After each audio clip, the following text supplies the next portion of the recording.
Senior সহসভাপতি জনাব ফারুক আহমদ সাহেবকে বিশেষ অতিথি আসন গ্রহণ করার জন্য আহ্বান করছি।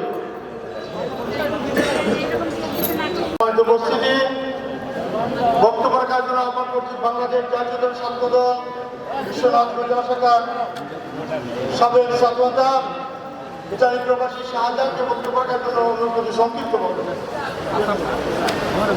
বিসমিল্লাহির রহমানির রহিম। বাংলাদেশ জাতীয়তাবাদী দল বিশ্বনাথ বাংলাদেশ জাতীয়তাবাদী যুব দল ৫ নং দৌলতপুর ইউনিয়ন। বিসমিল্লাহির রহমানির রহিম। বাংলাদেশ জাতীয়তাবাদী দল বিশ্বনাথ পৌর শাখা কর্তৃক আয়োজিত আজকের এই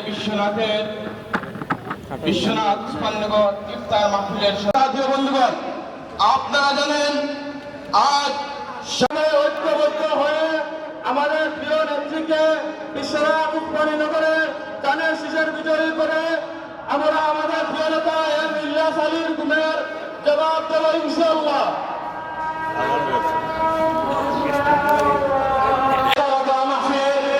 সম্মানিত প্রধান অতিথি বিশ্বনাথ উসমানীনগরের আগামী কেন্দ্রে আমার সহ মঞ্চে উপস্থিত সকল পর্যায়ের নেতৃবৃন্দ প্রত্যেককে সংগ্রামী শুভেচ্ছা বিপ্লবী অভিনন্দন।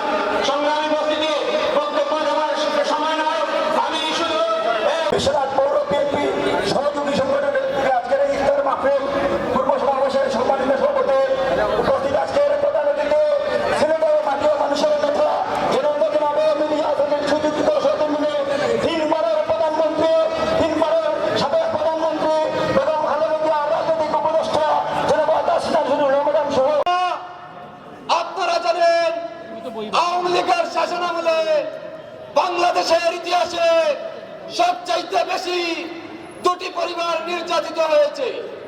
সেই দুটি পরিবারের মধ্যে একটি হচ্ছে জিয়া পরিবার এবং একটি হচ্ছে আমাদের প্রিয় নেতা এম ইলিয়াস আলীর পরিবার।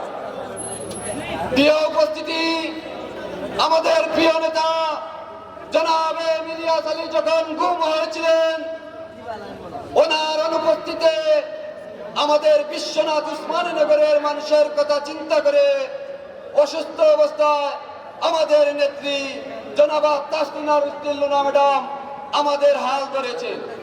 ঠিক ওনার নেতৃত্বে 2012 সালের 17 এপ্রিল থেকে এখন পর্যন্ত আমরা আন্দোলন সংগ্রাম চালিয়ে যাচ্ছি।